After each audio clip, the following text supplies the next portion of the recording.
مسلمانوں آئندہ سے پورے روزے رکھنا شروع کر دو. قرآن پاک کی آیت بتانے لگا ہوں.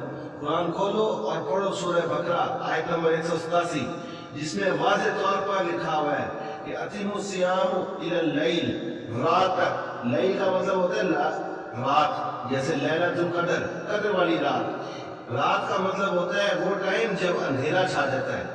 مغرب الشمس کے لیے یا سورج کے غروب ہونے کے لیے اللہ نے قرآن میں اور بھی الفاظ استعمال کیے ہیں، لیکن خصوصی طور پر لیل کا مطلب ہے رات. تو جو لوگ رات ہونے یا اندھیرا چھانے سے پہلے روزہ کھولتے ہیں وہ قرآن کے حکم کا انکار کر رہے ہیں.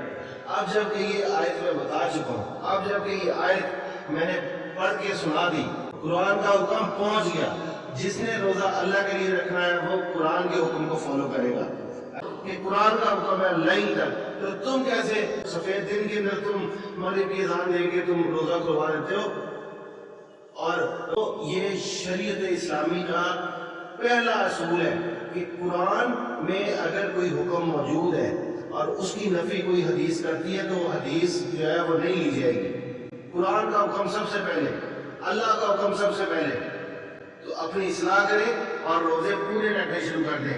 آج تک جو ادھورے روزے رکھتے ہیں، جو ہو سکتا ہے میں بھی، میرے رشتہ دار بھی، عزیز بھی، وہ بھی ادھورے روزے رکھتے ہو، لیکن جب اللہ کا حکم سامنے آ گیا اس کے بعد ہم پہ کوئی حجت نہیں رہ جاتی.